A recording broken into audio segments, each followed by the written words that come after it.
이 자체가 은혜의 방편이기 때문에 우리의 삶을 돌아보는 그런 기회가 되었을 것이고 하나님의 채우신 은혜가 있었으리라고 생각합니다. 오늘 말씀은 간단하게 세례와 성찬 그리고 부활이라는 제목으로 말씀을 생각해 보려고 합니다. 우리의 신앙은 한순간으로 끝나는 것이 아닙니다. 우리 신앙생활은 여정이 있습니다. 과정과 또 마지막 종착지가 있습니다.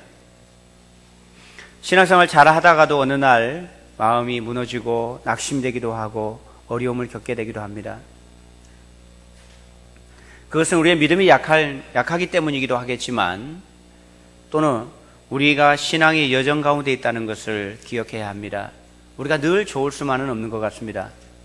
마음이 상하기도 하고 낙심이 되기도 하고 절망에 빠지기도 하고 마음이 상하기도 합니다.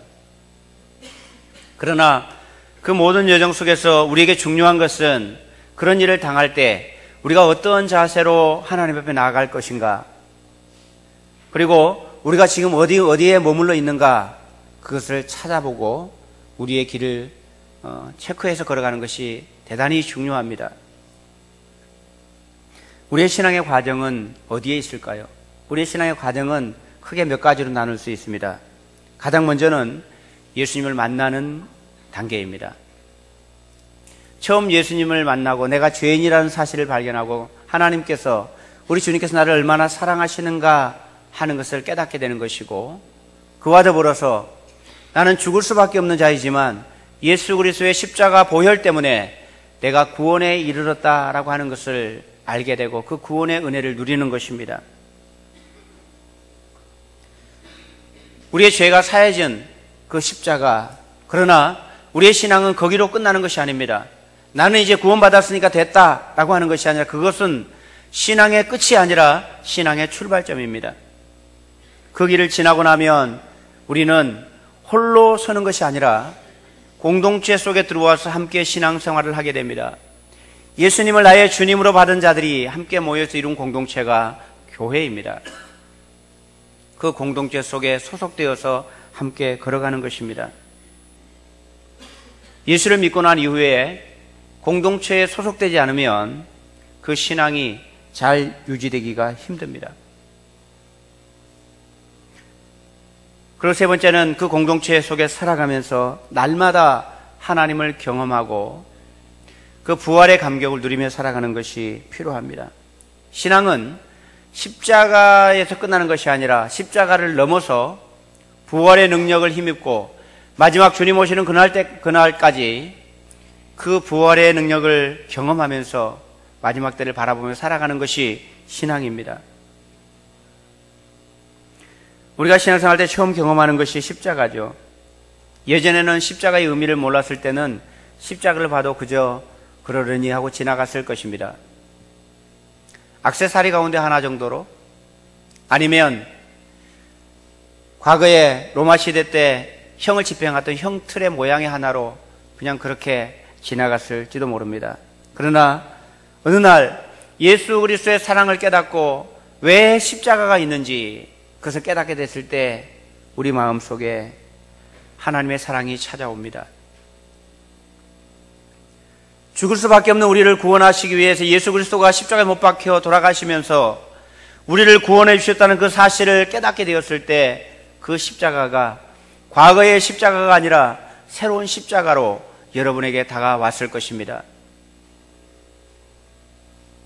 그 십자가에는 아픔이 있고 죄송스러움이 있고 또 하나님 앞에 순종해야 되겠다는 마음들이 들어 있습니다. 감격도 있고 기쁨도 있습니다. 그러나 거기에 머물러 있으면 안 됩니다. 제자들은 예수님께서 왜 십자가에 못 박히셨는지 이유를 알았습니다. 예수님께서 그들에게 설명해 주셨기 때문입니다. 그러나 그들은 예수님의 십자가를 경험할 때 그들은 두려움에 빠졌습니다. 예수 그리스도의 복음을 깊이 마음속에 새기지 못한 것 때문에 예수님께서 십자가에 못 박히신 그 순간에 절망과 실망에 빠집니다. 두려움과 근심에 쌓였습니다. 오늘 우리가 읽은 누가복음 24장 4절의 말씀 보면 이들이 이 일로 근심했다라고 기록되어 있습니다. 5절에는 죽은 자 가운데서 주님을 찾고 있습니다. 11절에서는 살아계신 주님에 대해 허탄한 듯 들려서 믿지를 못합니다. 13절에서는 이제 과거로 돌아갑니다. 16절에서는 예수님과 함께 있으면서도 예수님을 깨닫지 못합니다. 그래서 17절에 그들의 얼굴에는 슬픔이 가득합니다. 예수님의 말씀을 들었고 십자가에 못 박히신 모습을 보았으면서도 삶은 아프고 힘들고 슬프고 괴롭습니다. 삶의 방향을 잃어버리고 과거로 돌아가려고 하고 있습니다. 그래서 우리의 신앙은 십자가에 머물러 있는 것이 아니라 십자가를 지나서 부활을 경험하는 자리까지 나가야 합니다. 십자가를 넘어서 부활이 경험되어야 우리의 신앙이 영적으로 또 충만한 그런 신앙생활을 할 수 있는 것입니다. 오늘 본문 6절을 보면 주님께서 살아나셨다는 증거를 받았습니다. 그리고 길을 가는 중에 부활하신 예수님을 만납니다. 31절 말씀 보시면 그들의 눈이 밝아져 그인 줄 알아보았다. 부활하신 주님을 알아본 것입니다. 그리고 32절에서는 그들이 주님을 만났을 때 어떻게 고백하는지 그들의 소감을 들어보십시오. 32절에 보면 우리에게 말씀하시고 우리에게 성경을 풀어주실 때에 우리 속에서 마음이 뜨겁지 아니하더냐. 마음속에 감격과 뜨거움이 일어났습니다. 그리고 48절에서는 주님께서 그들을 향해 너희는 이 일의 증인이라 이렇게 말씀해 주십니다. 우리의 신앙은 십자가에 머물러 있는 것이 아니라 십자가를 지나서 부활의 주님을 경험하고 증인으로 살아가기까지 나아가는 것입니다. 오늘 우리가 세례식을 하고 성찬식을 했습니다. 세례와 성찬이 의미하는 것이 무엇입니까? 세례와 성찬은 십자가와 연결되어 있습니다. 그러나 부활과도 연결되어 있습니다. 이스라엘 백성들이 맨 처음 애굽에서 종살이하고 있을 때 그들은 하나님의 백성이었지만 여전히 애굽의 압제 아래서 살 수밖에 없었습니다. 우리들도 하나님께서 우리를 선택하시고 하나님의 백성 삼으셨지만 우리는 죄의 노예로 죄의 종으로 살았습니다. 그때 그들을 그 압제로부터 구원해내면서 너는 내 것이라, 너는 내 백성이라 라고 말씀해 주신 사건이 바로 유월절 사건입니다. 다 죽어야 되는 자리에서 양을 잡아서 자신의 집의 문에 문설주와 문지방에 피를 바를 때 죽어 마땅한 그들을 주님께서 살려주시고 너는 내 백성이라고 말씀해 주십니다. 어린 양을 대신하여 예수 그리스도가 십자가에 못 박혀 돌아가신 그 십자가의 사건이 우리를 하나님의 백성으로 구별시키셨습니다. 그런데 거기서 끝나는 것이 아닙니다.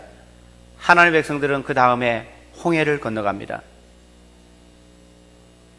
지금까지는 애굽에서 이방인들과 함께 살았는데 홍해를 지나면서 하나님의 백성으로 구별되는 자리로 나아가는 것입니다. 애굽의 군사들이 이들을 죽이려고, 이들을 종에서 놓아주지 않으려고 쫓아옵니다. 그때 하나님께서 홍해를 가르시고 자기 백성들을 홍해를 지나게 만드십니다. 그리고 그들을 쫓아오던 애굽의 군사들을 홍해 바다에 수장시켜 버렸습니다. 이 홍해의 사건을 바울은 고린도전서에서 이렇게 설명하고 있습니다. 형제들아, 나는 너희가 알지 못하기를 원하지 아니하노니 우리 조상들이 다 구름 아래에 있고 바다 가운데로 지나며 모세에게 속하여 다 구름과 바다에서 세례를 받고. 바울은 이스라엘 백성들이 홍해를 건너간 사건을 우리가 세례를 받은 것과 비교해서 설명을 했습니다.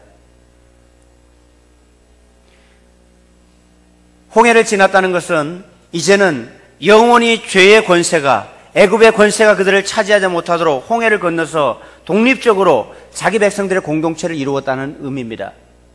세례를 받는다는 것은 이제 과거의 삶을 접고 주님의 공동체 안으로 들어와서 하나가 된다는 의미입니다. 그래서 세례를 받는 자들이 교회 공동체의 정식 일원이 되는 것입니다. 만약에 구원받은 백성이 애굽에서 여전히 살고 있다면 그는 하나님의 백성으로 살아갈 수 없었을 것입니다. 살아나긴 했지만, 죽음으로부터 구원은 받았지만 그는 애굽에서 여전히 종살이하면서 이리저리로 끌려가면서 살아갈 수밖에 없었을 것입니다. 그래서 하나님은 그들을 구원해내셔서 독립적인 나라로 하나님의 보호하심 가운데 있는 그곳으로 공동체를 이루게 하신 것입니다. 세례를 받았다는 것은 온전한 공동체 속에 소속했다는 의미입니다. 이제 광야에서 다른 방해를 받지 않고 자기 백성들의 공동체로, 하나님을 섬기는 믿음의 공동체로 살아간다는 의미입니다. 그런데 이 공동체는 여러분 어떻게 살아갑니까? 이 공동체는 자신의 힘으로 살아갈 수 없는 공동체가 됩니다. 광야 속에다가 하나님 두셨습니다. 과거에 애굽에 살 때는 자신의 힘으로 노력하면 농사도 짓고 또 자기가 돈을 벌어서 살아갈 수 있습니다. 비록 종으로 살았지만 그래도 먹고 사는 데는 지장 없는 곳이 애굽이었습니다. 그러나 홍해를 지나서 광야에 넣어놓은 이후에는 그곳에는 농사를 지을 수도 없고 아무것도 먹을 것이 없습니다. 그곳에서 살아갈 수 있는 유일한 방법은 오직 하나님의 은혜로만 살아가는 것입니다. 우리가 세례를 받고 홍해를 지나서 하나님의 공동체에 소속되어 살아간다는 의미는 바로 그런 의미입니다. 이제는 내 힘이 아니라 하나님께서 나에게 공급하시는 그 힘과 그 능력으로 주님께서 주시는 것으로 살아가겠다는 고백의 의미고, 또 그렇게 살아가는 것이 세례받은 믿음의 성도의 삶입니다. 먹는 것도 길을 걸어가는 것도 모두가 다 하나님의 인도하심을 따라 살아가는 것입니다. 우리가 십자가를 경험하고 세례를 받았다는 것은 이제 그 안에 머물러 살아가는 것입니다. 그러나 여러분, 그것도 끝이 아니죠. 매일매일 주님과 함께 공동체를 이루고 살아가는데 그곳에 하나님께서 어떻게 하십니까? 스스로 힘으로 살아갈 수 없기 때문에 먹을 것을 공급하시고 마실 물을 공급하십니다. 매일매일 만나를 주시고 그 사막에 강을 내시며 이스라엘 백성들이 먹고도 남을 만한 풍족한 물을 공급해 주셨습니다. 오늘 우리가 성찬에 참여했습니다. 주님의 피와 주님의 살을 먹고 마시는 의식을 한 것이죠. 이것은 어떤 의미겠습니까? 우리의 신앙은 십자가를 통해서 죄를 사함받는 것으로 끝나는 것이 아니라 세례를 받고 주님의 공동체 속에서 함께 살아가면서 주님께서 공급하시는 양식과 주님께서 공급하시는 음료를 먹고 살아간다는 의미입니다. 예수 그리스도의 피와 예수 그리스도의 살을 먹고 마시는 것은 바로 그런 의미입니다. 주님의 오신 그날까지 이것을 기념하라고 하시고 그렇게 살라고 말씀하신 이유는 우리의 삶의 정체성을 날마다 기억하면서 살라는 의미입니다. 떡과 포도주를 먹고 마시는 것은 예수 그리스도를 먹고 마시는 것입니다. 그분이 내 속에 들어오셔서 양식이 되시고 그분이 내 속에 들어오셔서 음료가 되시고 나의 삶의 의미가 되고 나의 삶의 능력이 되고 나의 삶의 방향이 되는 그것을 고백하는 것이 바로 성찬에 참여하는 것입니다. 내가 성찬에 참여하여 떡과 잔을 마셨다는 것은 나는 예수 그리스도로 살아가는 사람입니다 라는 고백입니다. 이것을 바울은 갈라디아서 2장 20절에서 내가 그리스도와 함께 십자가에 못 박혔나니 그런즉 이제는 내가 사는 것이 아니요 오직 내 안에 그리스도께서 사시는 것이라 이렇게 고백하고 있습니다. 사랑하는 성도 여러분, 이 예수 그리스도의 살과 피를 먹고 마시는 자에게 약속이 있습니다. 부활의 약속입니다. 부활하신 주님께서 자신이 부활하신 것처럼 그 주님과 함께 동행하고 주님을 먹고 마시고 살아가는 우리들에게 마지막 때에 우리도 부활의 몸으로 영광스러운 주님과 함께 걸어가는 그곳으로 우리를 끌겠다고 약속해 주셨습니다. 우리는 오늘 성찬에 참여함으로 부활의 주님을 경험하고 그분으로부터 주어지는 양식과 음료를 통해 풍성한 삶을 누리는 성도가 된 것입니다. 사랑하는 성도 여러분, 여러분의 신앙은 어디에 머물러 있다고 느껴지십니까? 구원받고 난 이후에 그곳에 머물러서 여전히 죄와 씨름하고 애굽의 종살이를 벗어나지 못하고 신음하고 있는 것은 아닌지, 그런 분들은 홍해를 건너야 합니다. 세례를 받아서 공동체 속에 들어와야 합니다. 홍해를 건너고서 혼자 사는 것이 아닙니다. 함께 공동체 속에서 믿음의 공동체를 이루어서 함께 걸어가는 것이 교회이고 목장입니다. 그리고 그곳에서 살아가면서 날마다 주님께서 공급해 주시는 그 양식과 그 음료를 먹고 살아가는 것이, 마지막 때를 바라보면서 부활하신 주님을 경험하고 그 가운데 살아가는 것이 바로 신앙생활입니다. 그저 지식적으로 주어져 있는 길이니까가 아니라 매일매일 주님과 동행함으로 주님 오시는 그날까지 풍성한 삶을 누리고 마지막 때에 할렐루야 찬송할 수 있는 우리 모두가 되기를 주님의 이름으로 축복합니다. 이 말씀을 생각하시면서 한 1, 2분 정도 같이 기도하십시다.